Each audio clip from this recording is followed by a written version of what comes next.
Дистрикт Цивил прес студио интервју на Зоран Иванов со Тони Поповски. Тони Поповски, архитект, урбанист, политиколог, независен консултант, естета, првиот македонски министер за екологија, дипломат, колумнист, полемичар, интелектуалец, кој не премолчува ништо што е од општ од наш овдешен заеднички важен интерес за државата Македонија и за сите нас граѓаните. Широк спектар теми од екологијата, урбанизмот, образованието, културата и во исто време од дипломатијата, меѓународните односи, но нека е мој само субјективен впечаток. Со посебна, нека е некоја прикриена интелектуална страст, пишува за овде, за овие наши катадневни внатрешно политички премрежија и собитија, со израз чист, со јазик директен и со мисла јасна на која, еве јас, но верувам и другите колеги, истакнати журналистички пера во Македонија, помалку и му завидуваме. Тони Поповски, добро дојдете од Дистрикт на Цивил прес студио. Пајде поред некако, да не коментираме многу најавата, освен демантирајте или негирајте нешто ако не погодив. А за другото, кој е Тони Поповски? Од каде растеше, учеше? Зошто баш архитектура и од каде овие пориви за пишување? Добро, јас на почеток да ви се заблагодарам на вниманието и интересот, еве да поразговараме денес. Инаку ми представува и чест што ова интервју го реализирате вие, Зоран Иванов, бидејќи ве почитуваме, мислам дека сте еден од онаа стара гарда новинари. Темата во овој дистрикт е Тони Поповски. Но еве, мислам прилика и тоа го истакнам. Инаку сум од Скопје, роден во малото колонија, значи помеѓу католичка црква и универзалната сала. Познато Старо Скопско јадро. Старо Скопско јадро, точно е, општина Центар. Завршив основно образование во најблиското училиште. Иво Рибер Лола? Не, Песталоци. Па потоа Песталоци? Така, претходно. Вие сте помлад, па не го памтите претходното име на тоа училиште? Вие сте во право. И гимназија завршив во Скопје, значи гимназијата Јосип Броз Тито, дипломирав на архитектонскиот факултет и при УКИМ, немаше други факултети во тоа време, архитектонски. Магистрирав на Институтот за социолошки политичко-правни истражувања, исто при УКИМ. Значи имам и магистратура одбрането во политичките науки, ова накусу, да кажам. Јас сум татко на Владимир и сопруг на Агнеза, Руси. Така фино, познатата наша дипломатка, амбасадорка. Ова линијата архитектура, која се граничи со уметност, со естетика, и ова политикологија, па асоцирана политика, да речем, уставно со грубост, со вулгарности, ако сакате, во крајна линија, најпежоративно, кој е овој диапазон кај Тони Поповски ментално, ако смеам, нели, така да констатирам?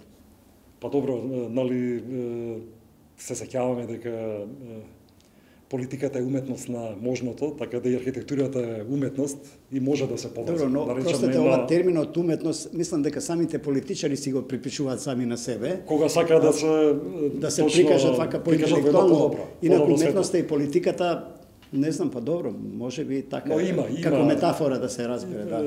Има креација. Но кај Тони Поповски, архитектура и политика, обично архитектите или моја перцепција е така, бидејќи се поуметнички вака дизајнирани и во себе, се посветени на тоа што го работат, на урбанизмот, на архитектурата, на уметноста, на сликарството. Ова со политиката, не сум многу убеден дека, за разлика од медицинарите, дека многу архитекти па сакаат со политика или до политика.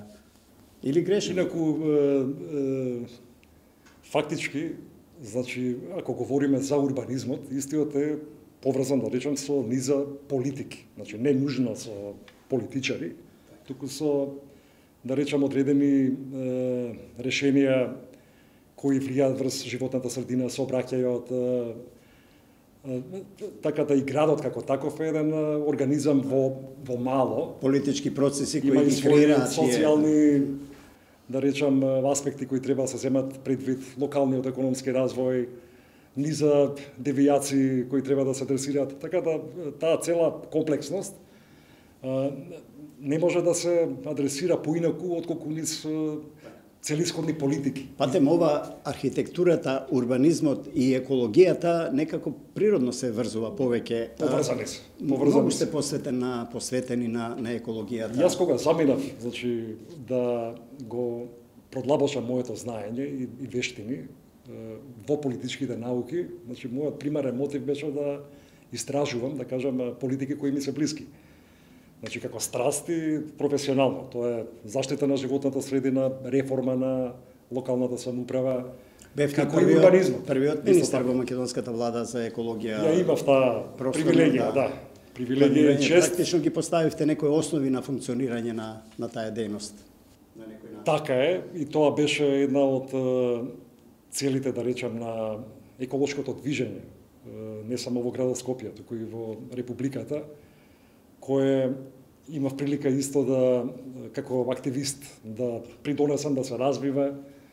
Значи, бев, уште како студент, пристапив на еколошкото друштво Обстанок, значи уште во стариот систем, значи пред да се осамостоиме. Потоа со таа група на ентузијасти го основавме движењето на екологисти ДЕМ на Македонија, направивме продуктивни контакти и во регионот на Југоисточна Европа.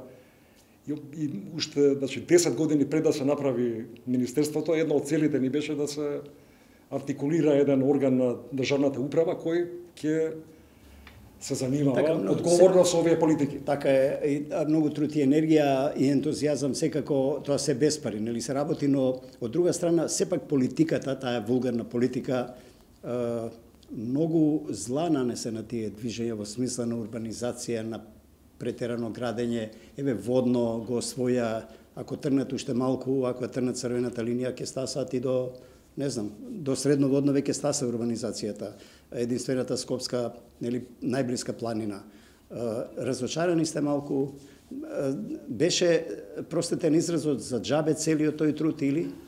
Па во овој контекст на тоа како изгледа денеска урбанизмот и каков е пристапот особено во нашите поголеми урбани центри, иако ги засега и помалите градови, па дури селата на еден специфичен начин, значи многу сум разочаран.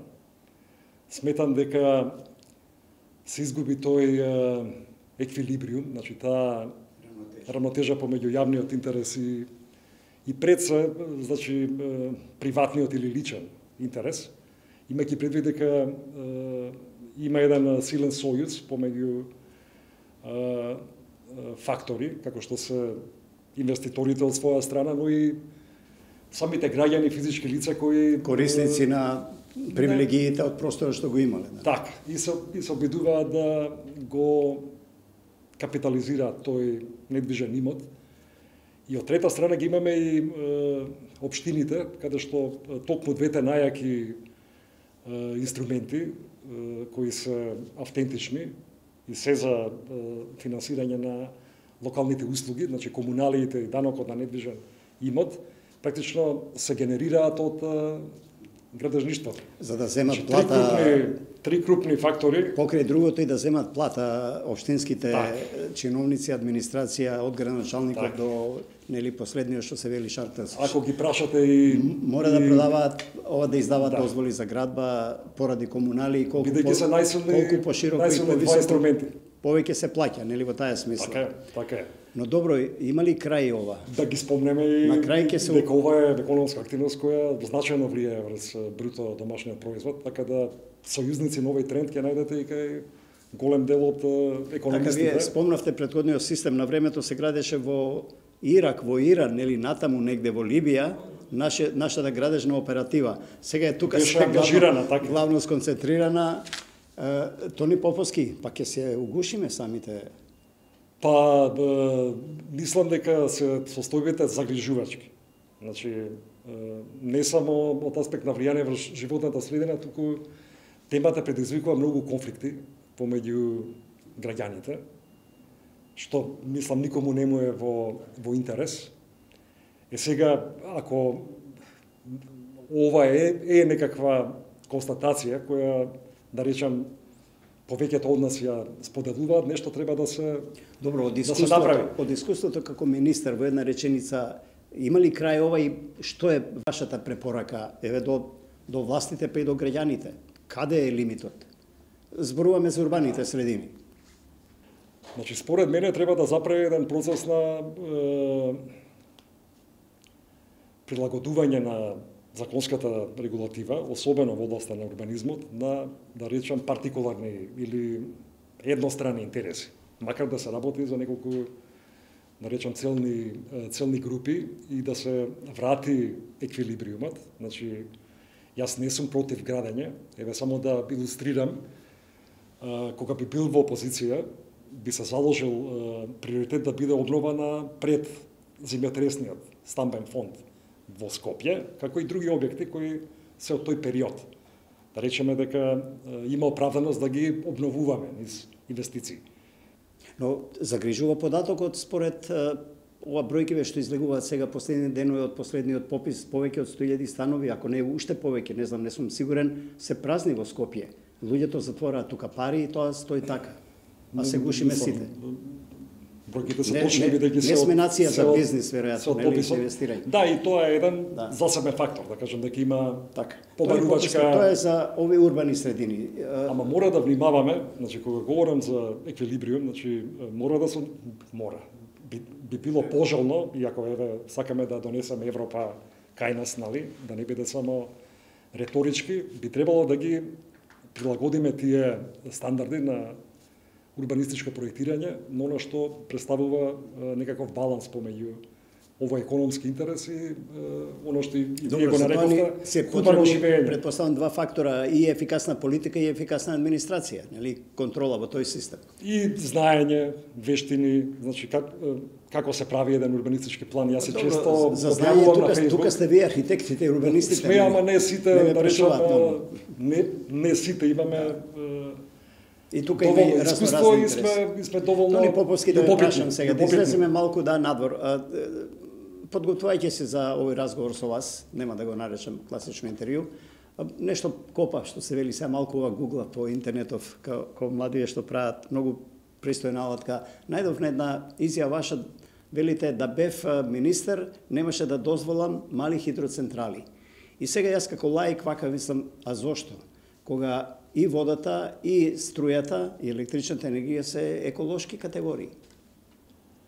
Па, прво се однесуваше таа моја, да речам, изјава на градење на мали хидроцентрали во прогласени заштитени подрачја. Значи, не на целата територија на Републиката, бидејќи, впрочем, имаме и законска одредба. Значи, во Законот за заштита на природата, каде што имам и мој отпечаток, да кажам, дека сум во креациите на содржината на законот. Подготвувал и лично. Значи, има одредба со која се уредува експлицитно кои економски активности се дозволени. И таму нема да ги најдете вие малите хидроцентрали, но има едно несреќно случување кај нас.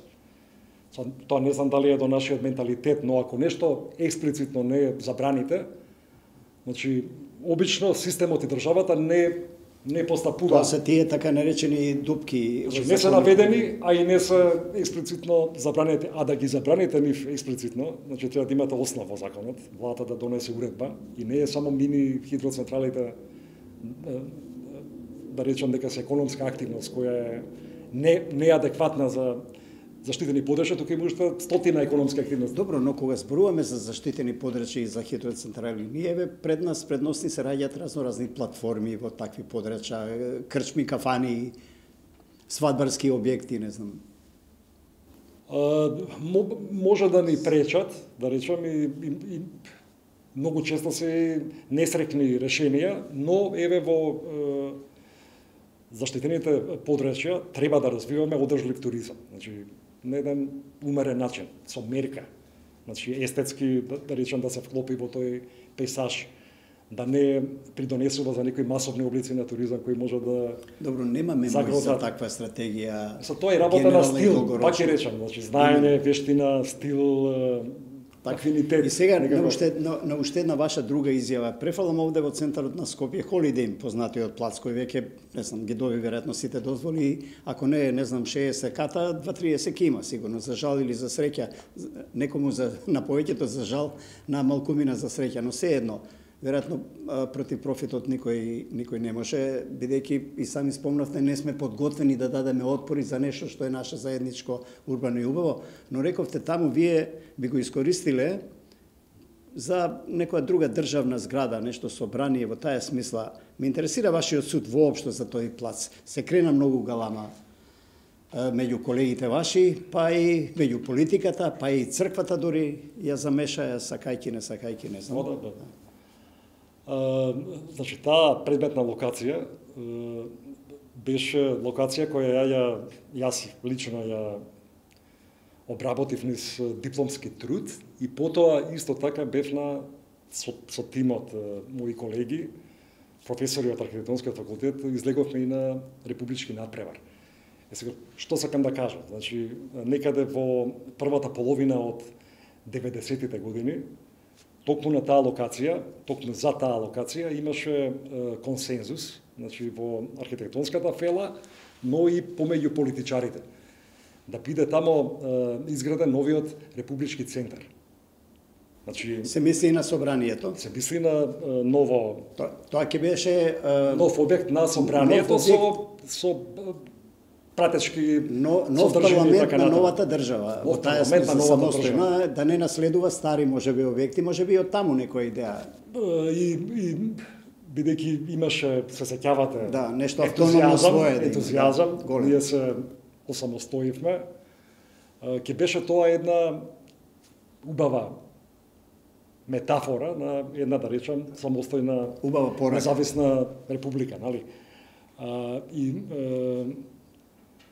Мора да внимаваме дека таа локација е практично и додека не се артикулира сега со стамбени згради, беше единствената вака локација која може да абсорбира по репрезентативна содржина.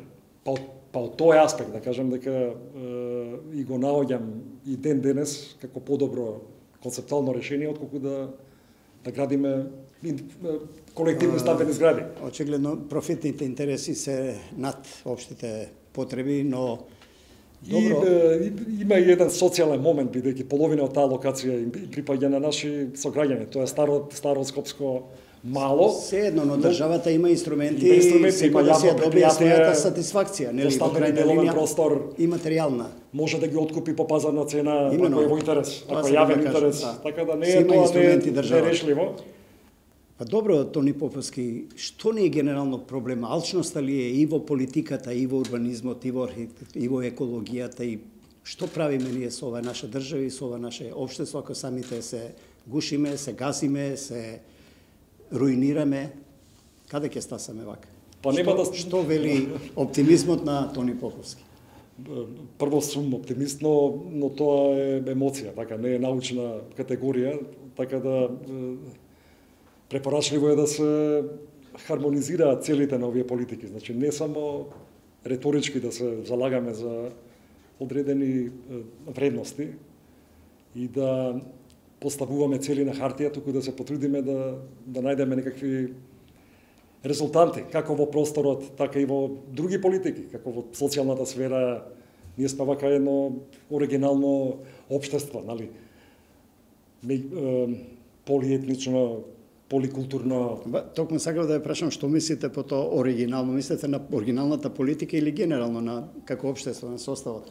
Па сме специфични. Еве, дојдовме до политиката, да. Него кој е вака, иако сте политиколог, но не сте политичар, бар не сте сега. Ваша е преокупација во вашите текстови, во вашите колумни, кои морам да признам се основниот мотив што сме овде заедно во оваа дистрикт. Поделено е македонското општество по многу основи, по многу шевови. Има ли перспектива, како вие гледате на таа политичка линија, има ли моќ македонската политика да турне оваа држава, независно од интеграциите, самат себе малку да се да се возобнови на некој начин? Па мислам да не бидеме дефетисти, значи сето тоа е работа некаков избор и начин на однесување на особено на лидерите на политичките партии. Ако има нешто што потемелно не обременува, да речем, особено во македонскиот политички камп, според мене што не дојде до некое ефикасно современо помирување помеѓу две идеологии.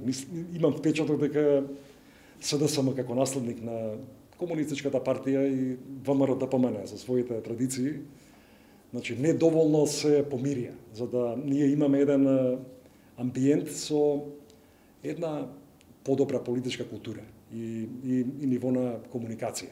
Значи има еден момент на кој не е никогаш доцна да се поработи. Зашто сепак сме во 21. век и мислам дека никому не му одговара во државата да имаме две големи политички партии кои се мрзат едни други. Зборувате за целиот тој период од 90 и 91 референдум наваму партиите, но па се чувствува и денес дека има еден сериозен конфликт, дури сакам да констатирам.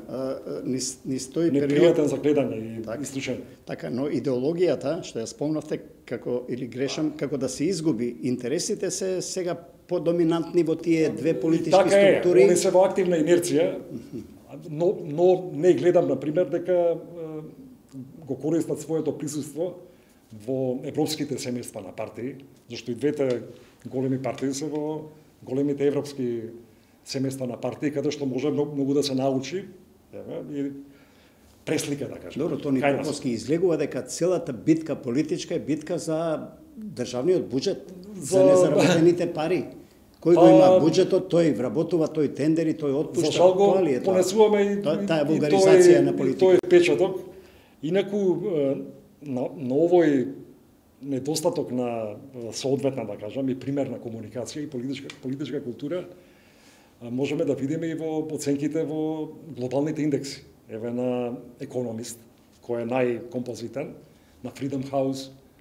Значи, реално, не само ние, што еве може да имаме ние двајца таков впечаток, туку и низ еден процес на истражување и анализа е дојдено до такви сознанија дека некако политичката култура ниска. Ако можам да извлечам метафора, како два воза да одат во спротивна насока и не мислам да се судрат, него на два колосека и ќе се разминат. Така е. И е целосно. Ние немаме дефиниран правец на, во таа смисла зборувам. Барем да речем вака за некој стратешки, да речем, консензус, постигнување на некој стратешки консензус. Иако еве имаме и 100-годишни демократи кои имаат слични проблеми, а ние уживаме 30 години, да кажам, демократија, така да можеби факторот време ќе си повлијае на некој начин. Споро учиме, треба генерации.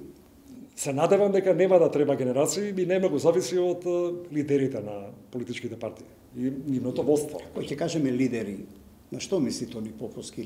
Лидер е, не знам, Петар Велики, например, или Наполеон, или може ли за нашите политички председатели на партии да кажеме лидери? А гледам и на малите партии кои имаат еден, двајца пратеници или ни еден, во јавноста лидерите. Дали малку ние не ги подгреавме дека се многу важни политичарите, им придадовме преголемо значење?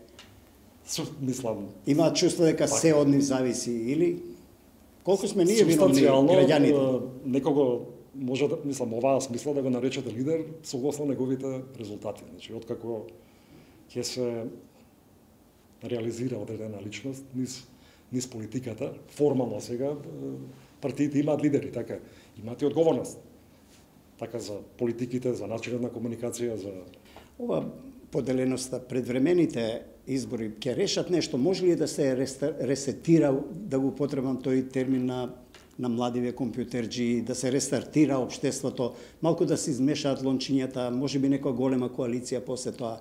Треба ли да се брза со ова или на повидок Тони Поповски не гледа некоја потреба од, не знам, таков тип на промена? Има ли некаква надеж, нешто да се брзо да се промени? Да нагазиме на европските вредности и градиме тука во таа смисла ми е прашањето. Па не можам јас да исклучам дека опозицијата, не само оваа опозиција, туку било која друга опозиција, да речем, има легитимна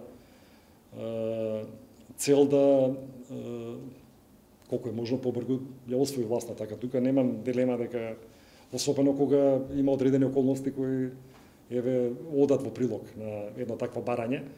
Од друга страна, бидејќи лично јас давам еден мој впечаток и мислење, бидејќи живееме во услови на повеќекратна криза, значи мислам дека е неопходно поголемо единство, да можеме да се извлечеме, да кажам, од тој притисок. И затоа не можам да прифатам дека предвремени избори се некакво решение во услови кога имаме сериозна повеќекратна криза. Потребуваме термини единство. Тоа и граѓаните гледам и по реакции по социјални мрежи и така натаму во јавни настави. Како до тоа единство? Толку ли е проблемот да седнат 20 луѓе во држава или 4 или 8 за да се договорат за нешто, за неколку стратегиски, не знам сега, да речат од 2023 од 1 јануар 40% од администрација ќе биде надвор, бидејќи, нели, може ли таква реформа некаква да се направи? Значи, било, па според мене... да заекнат образованието, здравството, не знам, тие структури кои се нужни на општество. Има ли таков капацитет држава? Ако не можеме да во вакви тешки моменти, да не ги подценуваме околностите, значи, мислам, не знаеме, вака и секој ден слушаме кои се предизвиците, значи, може да се направи една широка влада, но она што можевме да го гледаме со пржинските влади, да кажем, и начинот на кој се соработуваше, тоа беше карикатура повеќе на некакво заедничко владење и поаѓајќи од тоа искуство и од атмосферата кај нас, може би за мене би било сосема доволно да се обидат да постигнат еден консензус или некакво единство, барем за одредени мерки кои се критични, да можеме да пресретнеме некои директни последици од тоа што ни се случува. Добро, дел се во економската сфера, дел се во социјалната, но имаме и деликатни односи. Така, но во такви околности опозицијата со право да ќе бара директно да учествува во реализација на тие проекти. Може и да продолжи да бара, и најверојатно ќе продолжи да бара, но јас лично очекувам и од опозицијата конструктивен однос. Ако се промени власта, имаше обид во собранието, не успеа за еден глас, еден пратеник, рекомпонирање без избори. И после избори може да се случи пак тесно мнозинство и сегашната опозиција да биде на власт, а актуелната власт во околности на опозиција исто со 4-6.000 амандмани, со разни блокади, пак да не одат работите. Затоа е моето прашање уште еднаш. Вие рековте сте оптимист, но јас гледам, може грешен доза песимизам кај вас, дека нешто може брзо на тој план, на тој консенсус, некако да се договорат главните политички играчи во држава, да пратат една порака на некоја, не знам, перспектива за македонските граѓани. Мислам дека нашата јавност, значи не само македонците, туку и другите генерално според македонските граѓани. Јас сум убеден дека тоа ќе го поздрават. Значи не мора да се оди на широка влада, туку да се покаже на вистина некој оперативност. Некој реален пробив на тој план. Убаво отворен Балкан, кога дојдовме веќе на политички терен, ајде да излеземе малку од земјава надвор. Многу го критикуваат, па дури некои политички субјекти, други го поддржуваат. Меѓународната заедница, условно да речем, па и Вашингтон и Брисел, нешто поздравија, нешто како со половина уста, или јас грешам, или затоа што не успеа проектот, бар се уште не до крај повеќе земји да бидат членки. Како гледате вие на овој потек, кој претпоставам не е никаква компензација за евроинтеграција, но е компензација за бизнисот, за граѓаните, за студентите, за дипломите и така натаму? Па гледам во основа позитивно, бидејќи упатува на поголема економска соработка, олеснување, да кажем, на економската соработка. Има еден многу интересен момент кој е вака политички, па дури безбедносен, а се работи за односите помеѓу србите и албанците. Значи, без оглед што сега да речем, соработуваат Србија како држава и Албанија заедно со нас во оваа иницијатива. Ако овој процес допринесе да се зближат српскиот и албанскиот народ, мислам дека тоа е најкрупниот, да кажам, фактор и придонес кој може оваа иницијатива да го има врз довршување на оној процес за стабилизирање на Одлична констатација, Тирана и Белград да се најдат на заедничка маса, историски до сега било речиси невозможно. Зошто прави разлика? Има некои джебови на отпори, те поради економијата, не знам, српската економија ќе голтнела македонската и обратно, ако бевме членка на Европска унија, не знам па германската како ќе голтнеше. Не се работи за некоја голема иновација, зашто преку овој метод, да речем, се поставија темелите и на Европската унија. Значи, прво се направи некаква економска заедница и се соработуваше за да потоа се артикулира тоа низ еден политички сојуз. Така, Тони Поповски, да расшириме се уште малку. Европската унија, ова на Макрон идеите, замрзна е се сега, секакво проширување, секакви други идеи. Сега околу тоа ќе се расправа наредни 2, 3, 4 години, можеби. На Европската унија потребна радикална реформа. Не успеа да се конституира, можеби на почетокот по примерот на Совет за безбедност, неколку моќни да решаваат, за да нема вакви ситни зависности и пакости од типот на бугарската политика кон Македонија за евроинтеграција, теми кои не се воопшто теми на Европската унија. Што мислите, што се случува во Европската унија сега после изборите во Франција, со вториот мандат на Макрон и неговите идеи? Па тоа што се случува, да речам дека не е ад хок, дека е сепак една етапа, и тоа за оние кои се малку подобри познавачи на овие дебати во рамки на Европската унија. Со новите критериуми Макрон како и да најави пред неговите избори нешто околу тие реформи. Така е. Се сеќаваме дека неодамна се донесе така наречениот стратешки компас, како безбедносна и надворешна политика на Европската унија, после, да речем, повеќе години на подготовки, преговори, и е политика која упатува на заекнување, да кажем, на некакви инструменти поврзани со посилна интеграција, значи безбедносна, политичка, економска и финансиска во рамки на унијата. И на овој стратешки компас се надоврзува и предлогот на... Има ли доволно авторитети сега во самата Европска унија од типот на Меркел? Не знам дали е Макрон тој калибар што мисли аналитичарот сега во таа смисла Тони Поповски, за да повлече било каква реформа? Или со тие нивни инструменти на консенсус и таму ќе атрофира и тоа ќе трае со... Они реално се соочуваат со проблем на управување, да кажам, во еден сојуз со 27 држави. Оттаму и некакви стравувања дека преку проширување со нови 5 плюс уште 3 држави, доаѓајќи на бројка од 35... Со иста моќ на гласот, да, под овие, да речем, околности, услови, процедури, дека ќе се соочат со повеќе проблеми, така? Дека нема да бидат ефикасни.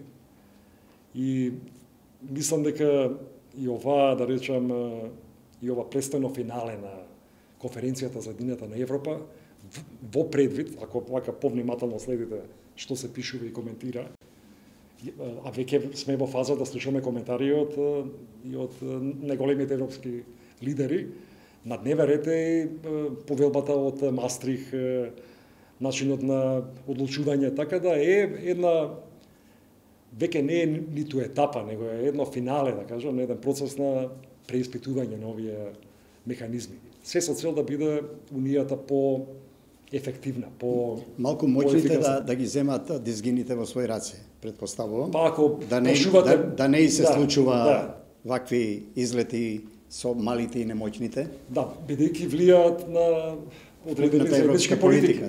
На одредени заеднички политики, вклучувајќи и таа за проширувањето. Но не е нужно да кажам дека сите политики ќе бидат ослободени од началото на консензус. Ова со рускава агресија врз Украина ќе урниса европската економија? Кризата добро ќе е ние да се погрижиме да не гурни за Именно- економски западниот Балкан, бидејќи Европската унија има прашањето има беше кондиција, има инструменти. дали ќе падне на колена, можеби европската економија од тука аналогно за нас, нели, нема перспектива никаква. Вака реално, значи нема такви индикатори. Значи има негативен, крупен економски импакт, но поднослив да кажам, или барем во рамки на тие проекции нивни, не е запалено црвеното светло, значи нема причина за паника во рамки на еврозоната или во Унијата. Спомнавте, има кондиција се уште економска. Но јас лично се плашам, а има индикатори дека влие негативно на економските состојби. Значи не само политичките и безбедносни на Западниот Балкан, туку и на економските состојби. Значи упатени сме сега во тој контекст и на соработка, очекуваме помош да се излечеме и ние, да кажем, од тие негативни влијанија. Ова вашиот, како се вели, аналитички нерв, што вели, како ќе заврши ова со Русија, Украина, ќе потрае или?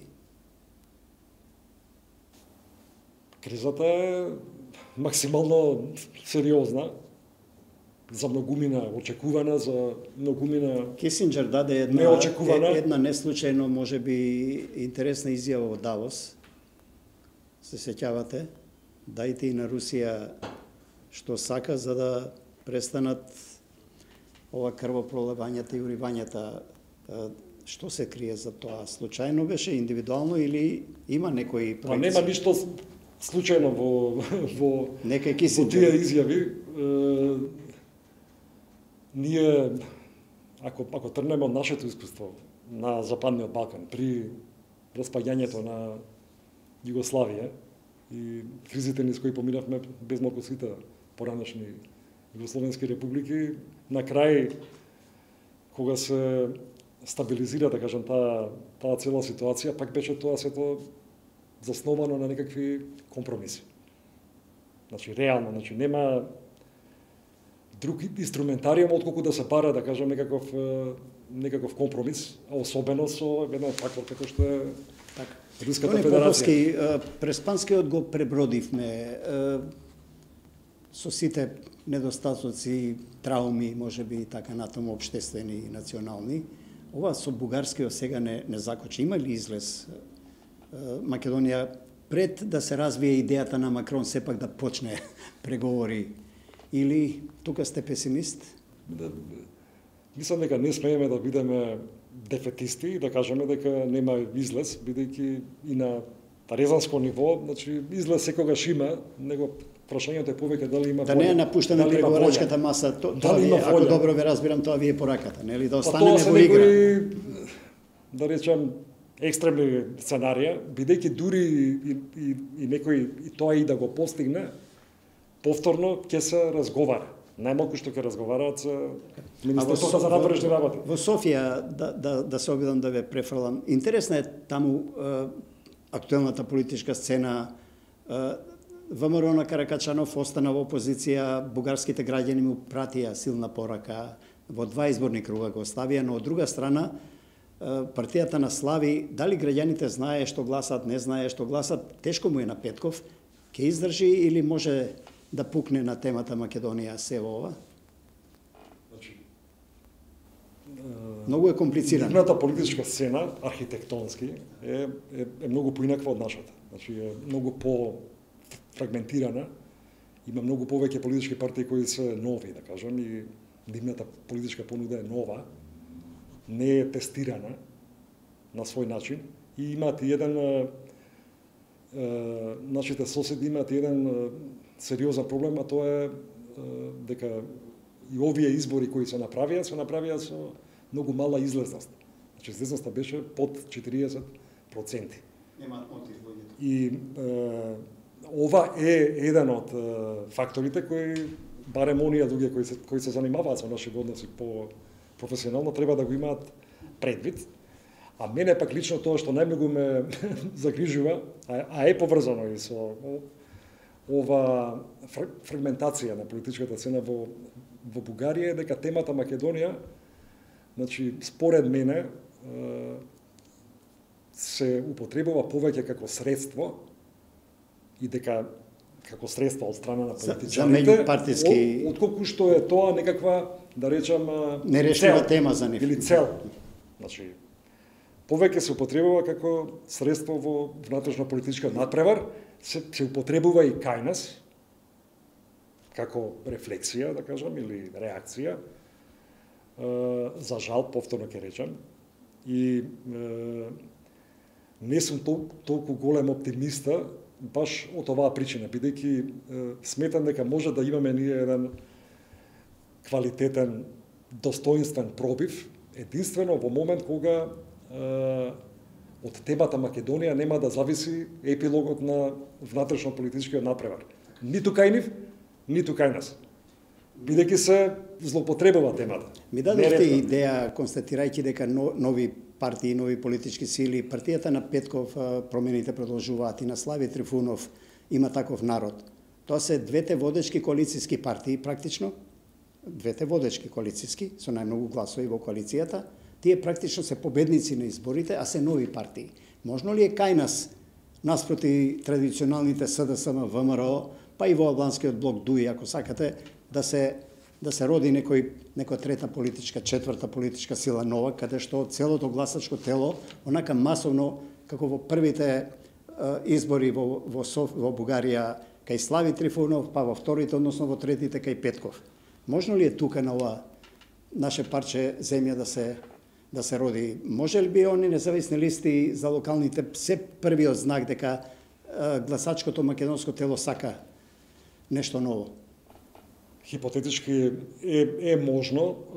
Мислам дека и кај нас е тој политички еквилибриум нарушен, повеќе во полза на екстремите, и дека недостасува на некој начин артикулирана политичка понуда во умерениот центар.